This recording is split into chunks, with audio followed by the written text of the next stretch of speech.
There is a person in every room who never seems surprised. They saw the betrayal before it arrived. They left before the collapse.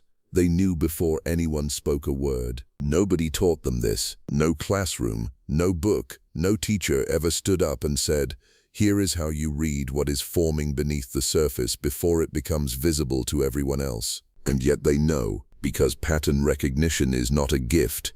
It is not intelligence. It is not luck. It is a language. One your nervous system already speaks fluently. The problem is not that you lack this ability. The problem is that you were never told it existed. Every system designed to educate you was built to train your conscious mind, logic, memory, repetition, rules, but the deeper layer of you, the one that processes thousands of signals per second, reads rooms before your mind catches up, feels wrong before you can explain why, that part was never in the curriculum. This video is about that part. The part that already sees what is coming. You just stopped trusting it. That ends today. The ones who always know. You have met this person before. Maybe they were a friend who told you quietly, something is off about that situation. You dismissed it. 6 months later, everything collapsed exactly the way they described. Maybe it was a family member who sensed the tension in a relationship before a single argument had happened, before any evidence existed, before anyone was willing to admit something was wrong. Maybe it was you, a moment where something inside you registered a signal so clearly it felt like a fact, and then you talked yourself out of it because you could not explain it logically. These people exist in every room, every workplace, every family, every circle of friends. They are not fortune tellers. They are not operating on luck or coincidence. They are not more intelligent than the people around them in any conventional sense. What they are doing is something far more precise. They are reading a layer of reality that exists underneath what is visible, underneath what is spoken, underneath what is presented on the surface. Every situation has two versions: the version that is performed, the words, the explanations, the appearances, the story people tell about what is happening, and then there is the version that is actually unfolding, the tension beneath the calm, the pattern forming before the outcome arrives, the signal broadcasting long before the event becomes visible to everyone else. Most people are only trained to read the first version. The ones who always know have never stopped reading the second. And here is what makes this important. It is not a personality trait.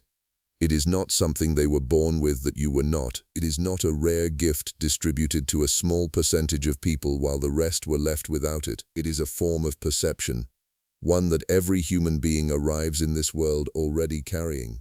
Watch a young child walk into a room where two adults have just had an argument but are pretending everything is fine. The child feels it immediately. They become unsettled. They cannot name what they are sensing, but their entire system registers the tension that the adults are working hard to conceal.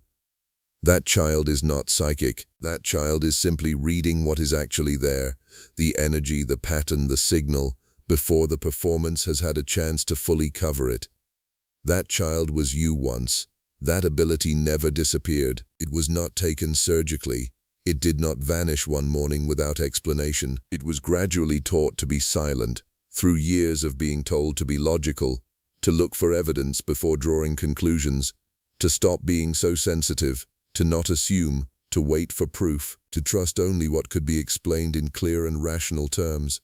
And slowly the signal got quieter, not because it stopped transmitting, but because everything around you was designed to make you stop listening to it.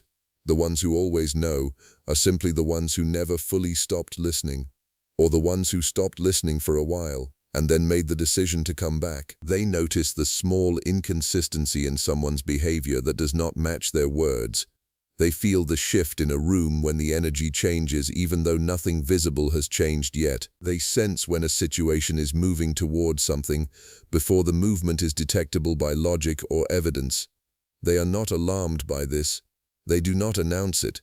They do not perform their awareness. They simply register it quietly, file it, watch how it develops, and when the thing they sensed finally becomes visible to everyone else, they are not surprised, because for them it was never a surprise. It was a confirmation. This is not mystical. This is not spiritual in the way most people use that word. This is something far more grounded and far more accessible than anything that gets placed in the category of the unexplainable.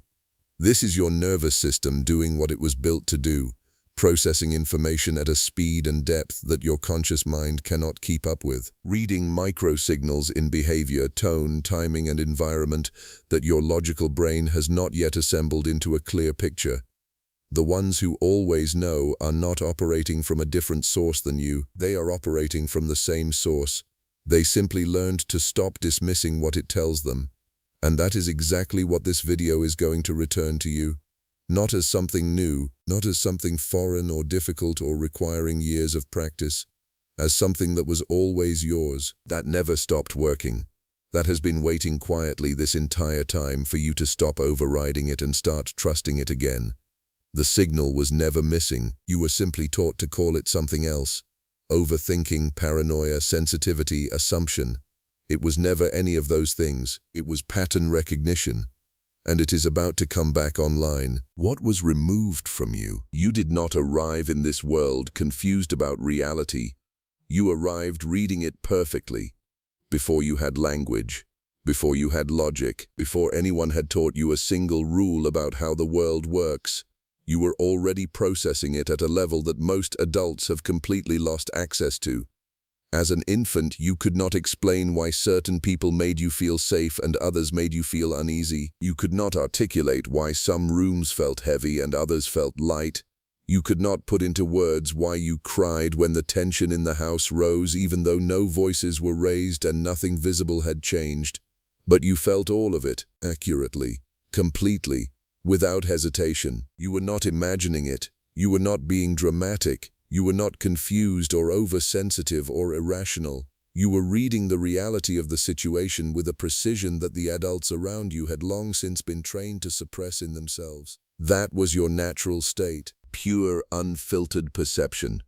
A system so finely tuned to its environment that it registered everything, the shift in someone's breathing, the tension in a voice pretending to be calm, the feeling of something being withheld even when the words sounded completely normal. And then the process of becoming educated began, not education in the way we romanticize it, not the transmission of wisdom from one generation to the next, but the specific and systematic process of teaching you which parts of your perception were acceptable and which parts needed to be corrected. It started subtly, so subtly that you never experienced it as a removal. You experienced it as learning. You raised your hand in class and said something feels wrong about this situation. You were told, where is your evidence? Show your working. Do not speculate without data. You told someone close to you, I do not trust that person. Something about them feels off. You were told, you cannot judge people like that.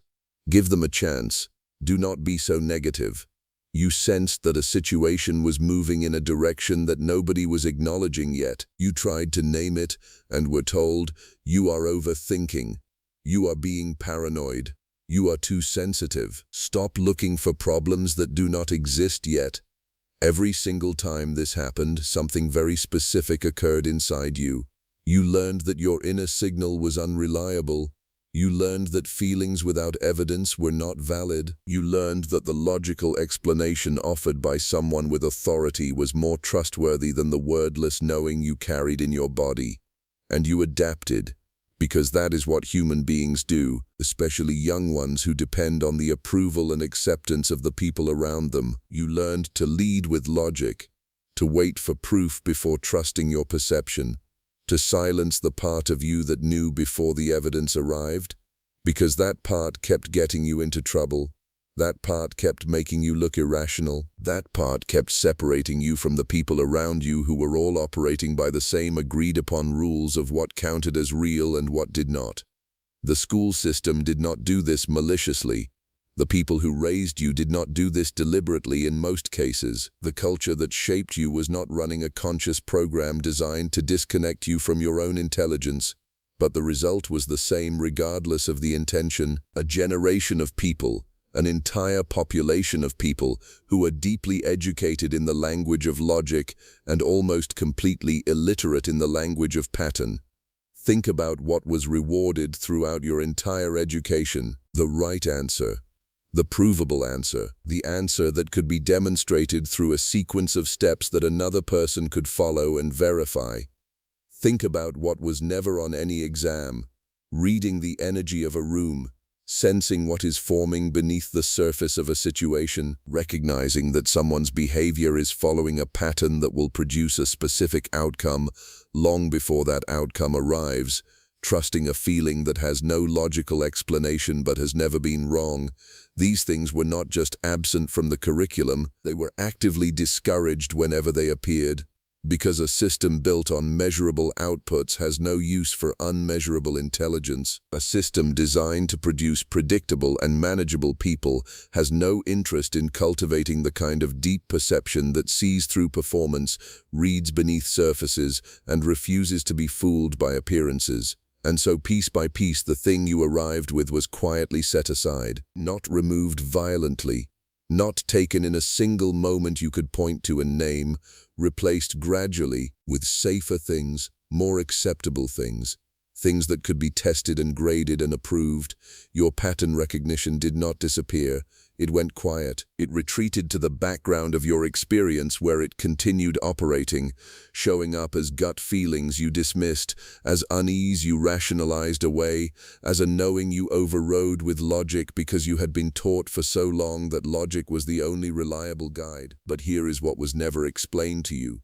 Logic is a tool for understanding what has already happened. It works on the past. It processes what is already visible and assembles it into conclusions. Pattern recognition operates on what is forming. It reads the present moment at a depth logic cannot access and produces information about what is coming before it arrives. You were handed one tool and told it was everything.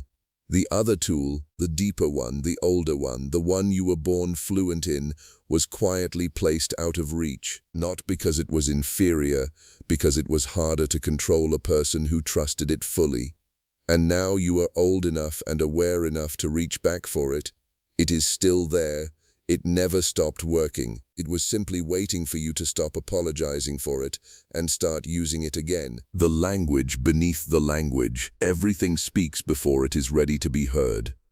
Not in words, not in announcements, not in clear and obvious signals that anyone with basic attention could catch. In something older than words, something that was running long before human beings developed the ability to construct sentences and deliver explanations and craft the kind of careful narratives we use to manage what other people perceive about us. Reality has always communicated in this older language, and for most of human history, people were fluent in it. They had to be. Survival depended not on what someone said, but on what their body, their energy, their behavior, and their patterns were actually transmitting underneath the surface of what they presented. Then language became the dominant system. Words became the official record of reality. What was spoken became what was real. What was felt but not spoken became unreliable, subjective, unprovable, and an entire layer of communication was quietly demoted from intelligence to imagination, but it never stopped transmitting. Right now, in every conversation happening anywhere in the world, there are two conversations occurring simultaneously. The first is the one you can hear, the words being chosen, the explanations being offered, the story being constructed in real time by a conscious mind that knows exactly what it wants to communicate and what it wants to conceal. The second conversation is the one happening beneath that, in the pauses between words, in the direction of someone's eyes when they are answering a question they were not expecting, in the way a person's energy shifts the moment a particular subject enters the room, in the subtle change in someone's breathing when they are saying something that their body does not fully agree with. This second conversation is always more accurate than the first, because the first conversation is managed. It is constructed. It goes through layers of filtering before it reaches you. What is safe to say, what will be believed, what serves the image being maintained, what protects the position being held. The second conversation bypasses all of that filtering. It is not chosen, it is not constructed, it simply happens because the body does not know how to perform at the same depth that the mind does.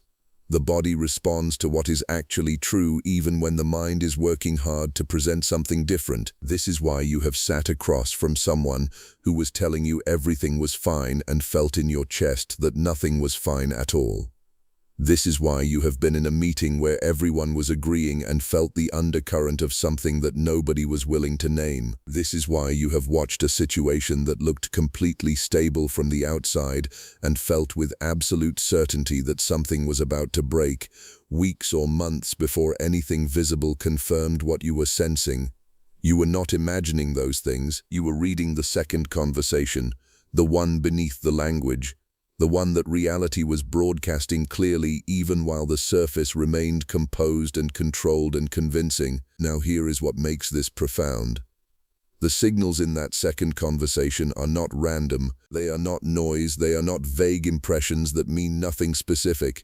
They follow patterns, recognizable repeating patterns that once you understand them you cannot stop seeing. The way a person deflects a question rather than answering it directly tells you something specific about what they are protecting. The way someone's energy drops the moment a particular person enters a room tells you something specific about what that relationship actually contains beneath its presented surface. The way a situation that looked like it was moving forward suddenly starts producing small delays and complications and exceptions tells you something specific about where that situation is actually heading. Every collapse was preceded by a pattern of small signals that nobody wanted to read. Every betrayal was preceded by a pattern of small inconsistencies that did not match the presented story. Every ending was preceded by a pattern of small withdrawals that happened so gradually that the conscious mind kept finding reasons to explain them away. The signals were never missing. The broadcast was never interrupted. Reality was never hiding what was happening from the people who were present for it. It was simply communicating in a language that most people have been trained to dismiss as unreliable. And that training has a cost, a very specific and very measurable cost. It means you stay in situations longer than you should because you are waiting for logical proof of something your body already confirmed months ago. It means you trust people past the point where the pattern already told you clearly who they were, because the words they offered were more comfortable to believe than the signals they were unconsciously transmitting. It means you miss the moment when something is forming, the opportunity, the shift, the opening, because you are waiting for it to become obvious before you allow yourself to act on it. And by the time it becomes obvious to logic, it has already become obvious to everyone else too. Learning to read the language beneath the language does not mean becoming suspicious of everyone. It does not mean analyzing every interaction with clinical detachment. It does not mean living in a state of constant alert where you are scanning every person and situation for hidden threats. It means becoming honest with yourself about what you are already receiving, because you are already receiving it every single day, in every conversation, in every room you enter, in every situation you are part of. Your system is already processing thousands of signals below the level of conscious awareness, already assembling patterns, already producing information in the form of feelings, instincts, unease, excitement, quiet certainty, the full vocabulary of that older and deeper language. The only question is whether you are allowing that information to reach you, or whether you are doing what you were trained to do, waiting for it to translate itself into logic before you agree to take it seriously. Reality is always speaking, in the pause, in the pattern, in the feeling that arrives before the explanation does. The ones who always see it coming learned one thing that most people never did. They learned to listen to the message before it became the news, and that single shift, from waiting for proof to reading what is already being transmitted, is the difference between being surprised by life and being prepared for it before it fully arrives. Why you stopped trusting what you felt. But you felt. You already know the moment I am describing. You do not need me to set it up or explain the context. It lives somewhere in your memory, with a clarity that time has not softened.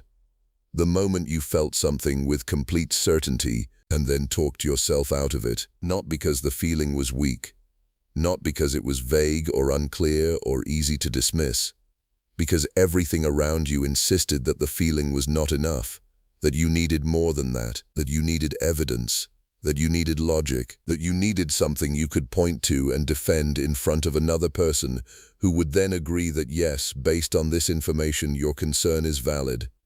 And so you waited for the evidence, you gave it more time, you extended the benefit of the doubt, you constructed careful, rational explanations for why what you were sensing was probably wrong and what you were being told was probably right. And then it happened, exactly the way you felt it would, sometimes worse. And you sat with that, not just the pain of the outcome, but something quieter and more lasting underneath it. The knowledge that you knew, that part of you had registered the truth of the situation long before it became undeniable, and you had overridden it. Not once, but repeatedly. Each time the feeling rose, you found a new reason to push it back down and trust the surface instead of the signal. This is one of the most common and least discussed experiences in human life. Not the dramatic betrayal or the sudden collapse, but the private moment afterward where a person sits alone and realizes, I felt this coming. I knew, and I chose not to trust what I knew. The question nobody asks in that moment is why, not why did it happen, but why did you stop trusting what you felt? Because that question leads somewhere important, somewhere that explains not just that one moment, but a pattern that has likely repeated across multiple areas of your life in different forms at different times. The answer begins earlier than you think. The first time you trusted your feeling and were told you were wrong, not because the feeling was inaccurate, but because the person in front of you needed you to be wrong. Something very small but very significant shifted inside you. You learned that your inner signal could be overruled by external authority. It did not feel like that in the moment. In the moment it felt like being corrected, like learning something, like being shown that your perception was less reliable than you thought it was. But what was actually happening was a transfer of trust. From the inside to the outside, from what you felt to what you were told, from your own signal to someone else's version of reality. And this transfer did not happen once, it happened hundreds of times across the years of your development. Each time you were told you were being too sensitive, each time you were told stop imagining things, each time you were told you are overreacting, or you are reading too much into it, or there is nothing wrong, everything is fine. And the people saying these things were not always lying. Sometimes they genuinely believed what they were saying. Sometimes they were so disconnected from their own signal that they had no access to what yours was accurately reading. Sometimes they were the source of exactly what you were sensing and had every reason to need you to doubt yourself. But the result across all of these situations was the same. You learned to treat your inner signal as the least reliable voice in the room. You learned to go outside yourself for confirmation before you allowed yourself to trust what you already felt inside. You learned to present your feelings to other people for approval, to describe what you were sensing and then wait for someone else to validate it before you acted on it. And if that validation did not come, you learned to set the feeling aside and default to what the people around you were presenting as reality. This is not weakness.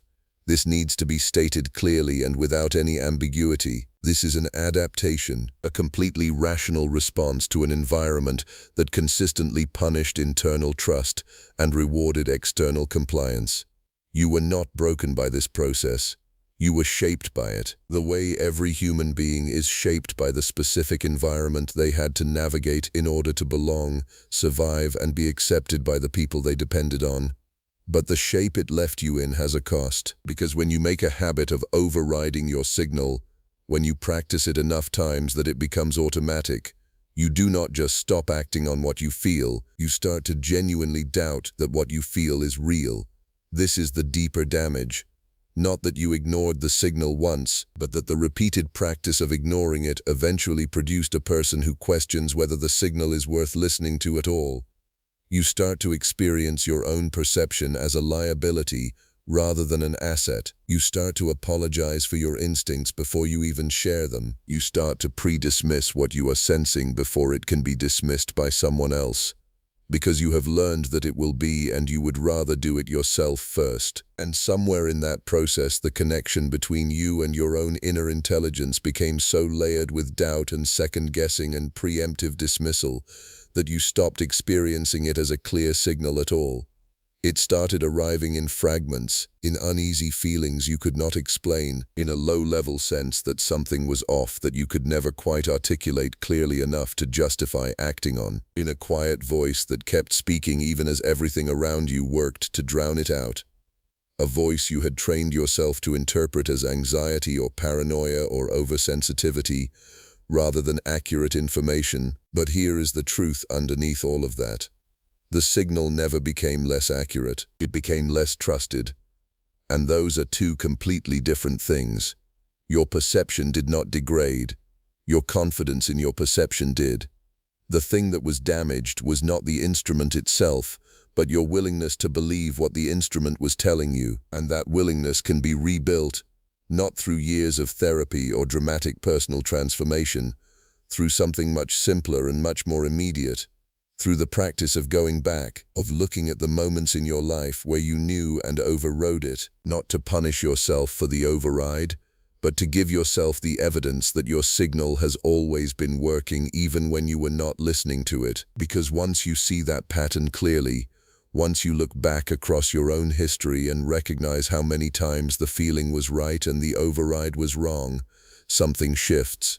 Not immediately, not all at once, but the ground begins to change beneath the doubt, and the signal that has been waiting patiently beneath all of that noise, the one that never stopped transmitting even when you stopped receiving, begins to come back into focus, not as something new you are developing, as something old you are finally allowing back in. How to reactivate what you already have. Before anything else is said in this section, one thing needs to be completely clear. You are not here to learn something that does not exist in you yet. That framing, the idea that you are missing something that needs to be installed from the outside, is exactly the framing that disconnected you from your own signal in the first place. It is the same story that sent you searching outward for answers that were already present inward. It is the same logic that made you trust other people's versions of reality over your own direct experience of it. So this section does not operate from that framing. What is about to be described is not a technique. It is not a method imported from somewhere else and applied to your life like a patch over a gap. It is a process of removal, of clearing, of taking away the layers of interference that accumulated over years of being taught to doubt what you naturally and accurately perceive. The signal is there. It has always been there. It never required upgrading or replacing or supplementing with something more sophisticated. It required space, attention, and the quiet decision to stop treating your own inner intelligence as the least credible voice available to you. There are 3 internal shifts that make this possible. Not steps in a sequence you complete once and move past. Shifts in the way you relate to your own experience, ongoing, deepening, becoming more natural the longer you practice them. The first shift, from explaining to noticing, the single most common way people override their signal without realizing they are doing it, is through the habit of immediate explanation. Something arrives, a feeling, a sense that something is off, a quiet registration that a situation is not what it is presenting itself to be, and before that information has a chance to fully form, before it can develop into something clear enough to act on, the explaining begins. The mind reaches for the most comfortable interpretation, the one that requires the least disruption, the one that allows everything to continue as it is, without the difficulty of having to acknowledge that something needs attention or change. It was probably nothing, they were just tired. I am reading too much into it. I have been stressed lately, so my perception is probably distorted. There is a perfectly reasonable explanation for this, and I am creating a problem where none exists. This process happens in seconds, so fast and so automatic that most people do not even experience it as a choice. They experience it as arriving at a conclusion. But what actually happened was that a signal arrived and was immediately buried under an explanation designed to make it disappear. The first shift is simply to pause between the signal and the explanation, not forever, not in a way that produces paralysis or anxiety, just long enough to let the signal fully form before the explaining begins, to sit with what arrived, the feeling, the unease, the knowing, and allow it to exist as information rather than immediately converting it into something more manageable. This pause is where pattern recognition lives, in the space between what you feel and what you decide it means, in the gap between the signal arriving and the mind rushing in to neutralize it. When you begin to inhabit that space, even briefly, even imperfectly, you start to receive information that was always being transmitted but never being allowed to complete its delivery. The second shift, from proof to pattern, the second thing that blocks the signal, is the demand for proof before perception is allowed to count as real. This is the deepest conditioning most people carry, the belief that a feeling is not valid until it can be supported by evidence that another person could independently verify. That instinct is not intelligence until it can be explained in logical terms. That knowing is not knowing until it looks like knowing in a way the outside world would recognize and accept. This demand does not make you more accurate. It makes you slower. It means you are always operating one step behind reality, waiting for the situation to become obvious before you allow yourself to respond to what you already sensed when it was still forming. The second shift is moving from asking, "What is my proof?" to asking, "What is the pattern?" Because patterns do not require a single piece of dramatic evidence. They reveal themselves across multiple smaller observations over time. The way a person consistently behaves when a particular kind of pressure arrives. The way a situation keeps producing the same kind of outcome even when the surface details change. The way something keeps feeling a specific way regardless of the explanations offered for why it should feel different. When you start looking for patterns instead of proof, you stop needing the situation to hand you a confession before you trust what you have been observing all along. You start connecting the small signals that individually seem dismissible, but collectively are telling a very clear and consistent story. This is exactly what the people who always see it coming are doing. Not waiting for one large, undeniable piece of evidence, reading the accumulation of small, consistent signals that logic keeps explaining away but pattern recognition keeps registering as significant. The shift from proof to pattern is the shift from being reactive to being perceptive, from being surprised to being prepared, from arriving at understanding after the fact to carrying it with you as things are still forming. The third shift, from approval to trust. The deepest layer of interference is the habit of seeking external validation before internal perception is allowed to be real. This is the one that costs the most, because it does not just slow down the signal, it makes the signal conditional.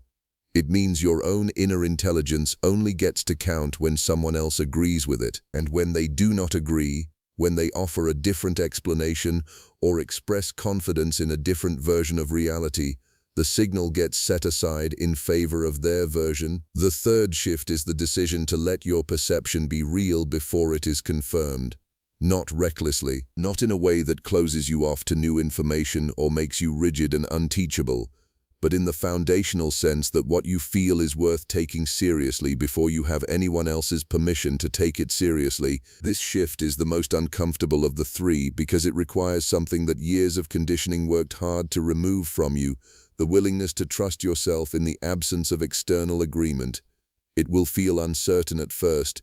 It will feel like going out on a limb. It will produce moments where you act on what you sense and the visible evidence has not yet caught up with what you perceived, and you will have to sit with that gap without immediately collapsing back into doubt. But every time you do that, every time you hold the signal steady even when the outside world has not yet confirmed it, the connection between you and your own intelligence gets stronger, not louder, stronger, more stable, more available, more present in the moments when you need it most. These three shifts do not produce overnight transformation.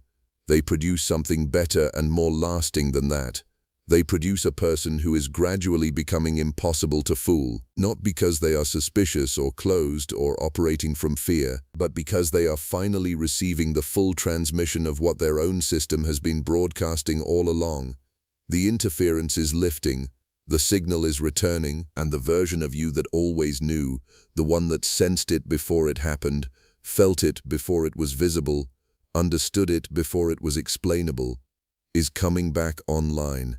Quietly, permanently, exactly as it was always meant to be. The life that opens when you start seeing clearly, nobody talks about this part.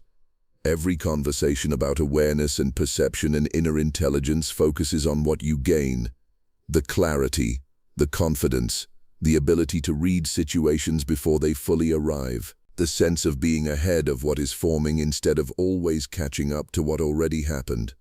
And those things are real. They come, they develop gradually, and then suddenly feel like they were always there. But that is not the most significant change. The most significant change is quieter than that, less dramatic, less easy to point to in a single moment and say, there, that is when everything shifted. It is the accumulation of what you stop losing, because for most of your life the cost of not seeing clearly was not one large catastrophic event that you could identify as the moment the disconnection became expensive. It was a slow and steady drain, a continuous leak of energy, time, trust, opportunity, and years of your life flowing out through the gaps that formed every time you overrode your signal and stayed somewhere longer than you should have. Trusted someone further than the pattern warranted, missed the moment when something was opening because you were waiting for proof that it was safe to move. When you start seeing clearly, that drain stops. Not all at once, not through a single dramatic decision that reorganizes everything overnight, but gradually and then permanently. The losses that were so constant you had stopped registering them as losses begin to disappear from your life. And the space they leave behind is extraordinary. The first thing you stop losing is time. Time is the one resource that the disconnection from your signal costs most heavily and most invisibly. Because time does not feel like it is being lost in the moments when it is leaving. It feels like patience, like giving something a fair chance, like being reasonable and not rushing to conclusions before all the evidence is in. But when you look back across a relationship that your signal told you clearly within the first weeks was not going in a healthy direction, and you stayed for 2 years waiting for the logical proof to catch up with what you already felt, that is not patience. That is time that cannot be returned. When you look back at a situation you sensed was wrong from the beginning but stayed in for months because you could not explain your discomfort in terms that satisfied the people around you, that is not being fair. That is years of your life spent in a place your own intelligence had already identified as somewhere you did not belong. When you start trusting what you see clearly, the relationship with time changes completely. You stop spending it in places your signal already told you were finished. You stop extending it to situations that have already shown you clearly through their pattern what they are and where they are going. You stop offering it to people who have already demonstrated through repeated behavior who they are when the performance drops and the pattern underneath becomes visible. Time stops being something that passes while you wait for certainty. It becomes something you spend deliberately in the directions that your clearer perception has already confirmed are worth moving toward. The second thing you stop losing is energy. This one is physical, literal, measurable in the body. There is a specific kind of exhaustion that comes from being in environments that your system is constantly flagging as wrong, while your mind is constantly working to override that signal and maintain the appearance of being fine, of being comfortable, of having no problem with what your entire inner system is registering as a problem. This is not a metaphor. The body uses real energy to suppress real signals.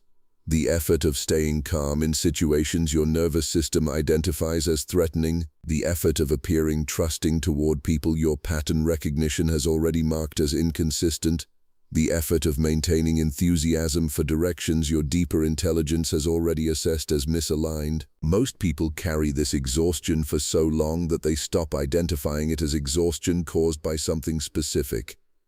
They start identifying it as just how they feel.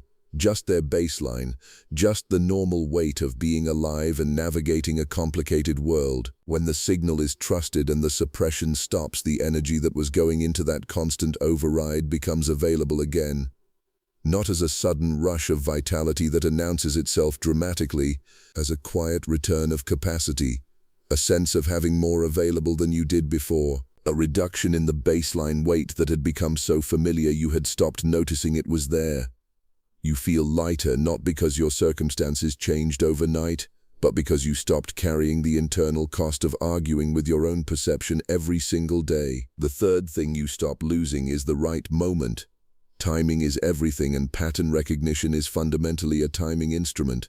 The people who always see it coming do not just avoid the collapses that everyone else gets caught in, they also catch the openings that everyone else misses. Because the same perceptual clarity that tells you when something is moving toward an ending also tells you when something is beginning to form.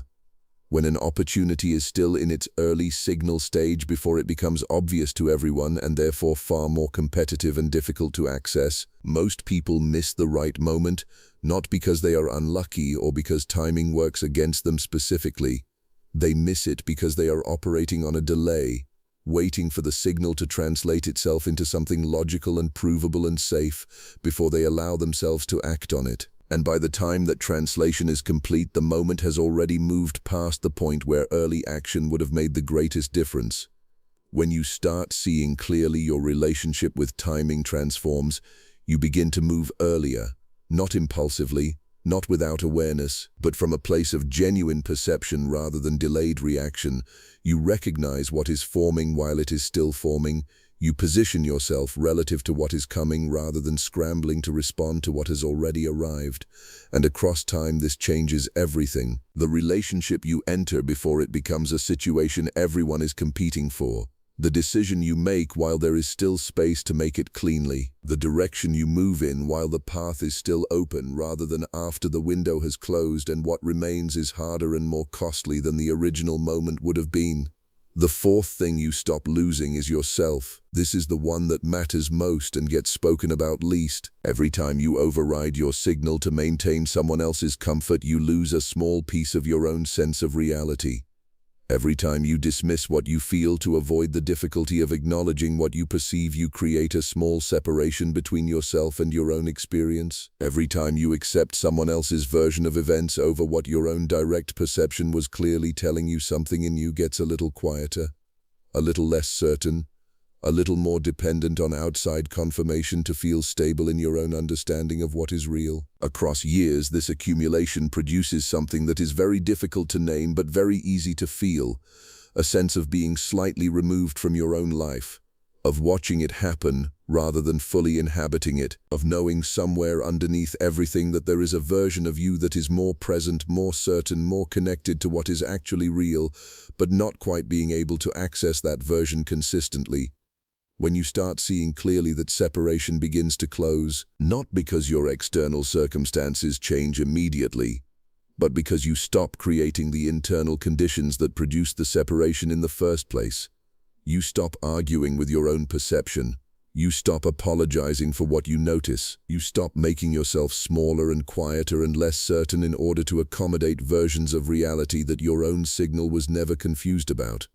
And as that stops, something returns.